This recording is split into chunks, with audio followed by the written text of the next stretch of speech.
That's what I'm talking about. Wait! Okay, now, from the beginning. Hit it, boys. Welcome to Higher Ed Pulse, your Monday morning energizer covering insights and trends in higher ed marketing and enrollment. I'm Mallory Willsea, bringing over 15 years of ed tech and marketing expertise to your earbuds. And I'm Seth Odell, joining the Pulse with my own adventures from leading marketing at top universities to founding Kanahoma, one of the industry's fastest growing digital marketing agencies. Each week, we bring you the kind of insider insights you typically only find over cocktails with your pals at a conference. It's fast, it's fun, and it's designed for you, the busy higher ed professional. You're not just listening to another podcast. You're checking the pulse of higher education. Higher Ed Pulse is part of the Enrollify network, a robust collection of podcasts designed to help higher ed professionals like you grow. Explore our other shows at enrollify.org. Enrollify is made possible by Element 451, the next generation AI student engagement platform, helping institutions create meaningful and personalized interactions with students. Learn more at element451.com. We are live at HighEdWeb. I am sitting across from Shuchita, who is the communications coordinator in the Office of Admissions at the University of Iowa. Shuchita, it is so nice to see you. I know this is your very first HighEdWeb. Welcome. How's your experience been so far? Oh my God, I am so excited to be here with you and just in Albuquerque in general, and especially at HighEdWeb. In terms of Albuquerque, I've had such a great experience so far. On Friday, I was supposed to go to a hot air balloon, but sadly, that got canceled. But I was lucky enough to get off the wait list this morning, and I went on a hot air balloon. That was off my bucket list. It was so gorgeous. I got to see Rio Grande, and everybody needs to try it out. That is incredible. I have always wanted to go on a hot air balloon ride. I mean, that is one heck of a way to start off your HighEdWeb experience. So that's incredible. But I know that you are going to be presenting at this conference, and I believe it's on social media, right? You've been working for the University of Iowa for a couple of years now. So tell our listeners who probably aren't going to be able to make it to HighEdWeb this year, what's your presentation on, and what are some of the takeaways that you're hoping your attendees will have? So my presentation is on social media analytics, and particularly what to do with the data that you collect, essentially. One of the key things that I'm hoping that my attendees take away is understanding what makes your content or what makes your audience come back for the content that you're creating by doing just 3 simple steps that I'm going to be talking about. Essentially gathering user-generated content, looking at Reels and what works for the Reels, and engaging. Because Instagram last year had announced that engaging is one of the top things that they are going to be boosting on the platform. So how to engage and connect with the audience by doing so. Okay, that's really interesting. I think that as somebody who I feel like kind of came up in the early days of social media, but has since kind of not focused on that as much in the roles I have held over the last 5-6 years, I just remember this time when social media was all about experimentation, and honestly, there wasn't a lot to measure. And as marketers, we know that being able to measure the outcomes really does help point us in the direction of where we should be investing our effort and spending our time, because there's always new tools coming up. And of course, we need to leave room for experimentation. But with all these new tools, I imagine someone in your role could easily become overwhelmed with, okay, like, where is the time investment supposed to be? So what is your advice to somebody who maybe is, kind of feeling a bit overwhelmed as they work with social media? Honestly, my advice would be take a step back. If you're feeling overwhelmed, it's okay to step away from social media, because if you're doing that for your job as well as for your entertainment, it's understandable that your brain's going to completely rot. So it's okay to take a step back and not look at Instagram, TikTok, or any other platforms that you prefer.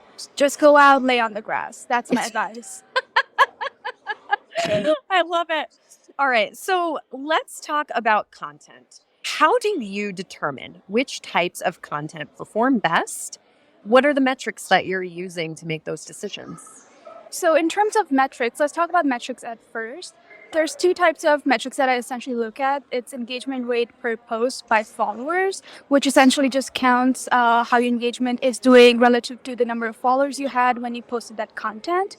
And engagement rate per post by reach, which is essentially how many unique users saw the account, regardless of if they follow you or not. And I measure these two when I'm looking at generic content, essentially, which is campus scenics, for example, athletics, or student-facing content that we can collect from users that could be wearing Hawkeye gear or just a bunch of other campus photos, aesthetic photos. So that's one thing for ERP, essentially, or engagement rate per post by followers that I look at to gauge, oh, my audience is engaging with campus photos at this time of the year. So I'm going to be posting more of those type of content in that period.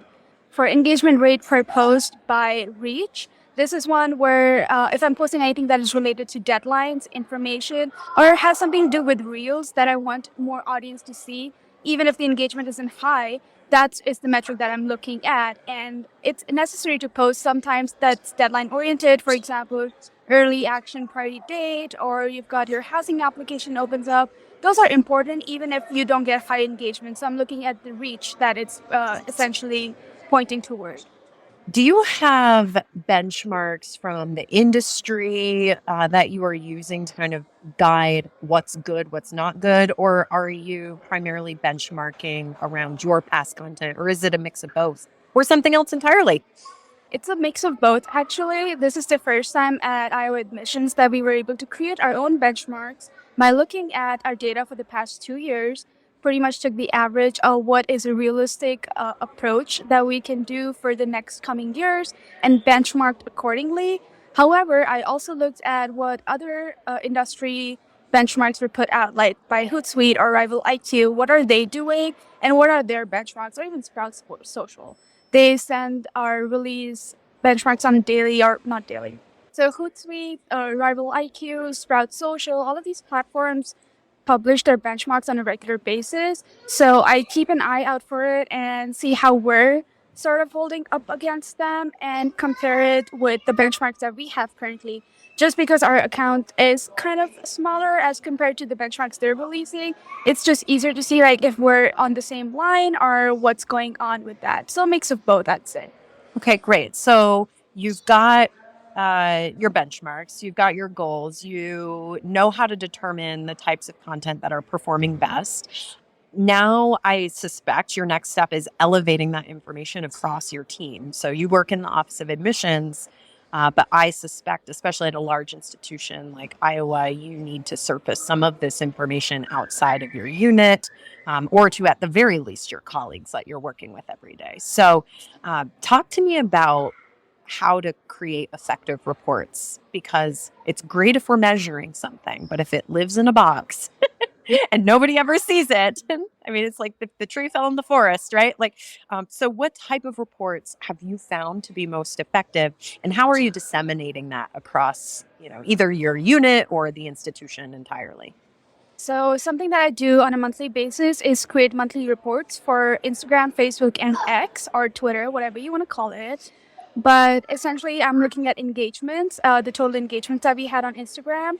And then I'm looking at follower increase compared to the same time last year, because we're in this admissions process and the cycle is pretty much the same. The messaging that goes out is the same. So it's essential to look at last year's data.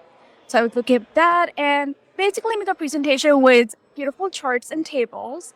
And I present that to our team. However, if I do not have the time or energy to create those presentations, I create a document that consists of all the metrics like engagement, total engagements, likes, shares, and I break it down by categories of the different post types we did. For example, athletics, campus scenics, student-facing, future Hawkeyes, and those categories could completely depend on the school or industry that you're in. But by breaking those down, I look at, this performed better, and then make a small little summary like, we posted this. So for example, we posted campus scenic photos in, let's say, October, and they performed really well. So we should be posting more of those. However, the least performing post was something related to Iowa City. And so I'll take a note that, oh, I don't think students are interested at this point looking at Iowa City. They want to know what campus life is like in general. So writing those notes down will essentially help your team know what's going on and what those metrics actually mean. So highest post or highest performing post, lowest performing post, why they did well and why they did not do well. Talking about those. Awesome. So let's leave our listeners with one pro tip. If there was, anything you would recommend to a colleague in your shoes at another institution that they have to do today, whether it's an experiment with a content type or a report that you have found to be really effective and engaging, or maybe something totally different. But what is that one pro tip that everybody's got to give a try? I know a lot of us are scared of math, and that is why I don't get into data. But I promise if I can do math, and when I say math, I have air quotes on me right now, it's not math. Please get into data. This helps you really understand your content and how your Instagram is going to be performing. So get into it. Don't be scared about data. Amen. I love that. Yes. Do not be afraid of the data. That may even have to be the title of this episode, Shuchita. That was great. All right. Well, it was so nice to sit down with you. We are at the beginning of what is for sure going to be a packed, fun, and informative week. I hope you have a wonderful time as a first timer here. Thank you again. And listeners, you'll catch us here live at HighEdWeb all week, dropping episodes on the Pulse. Until next time, bye-bye.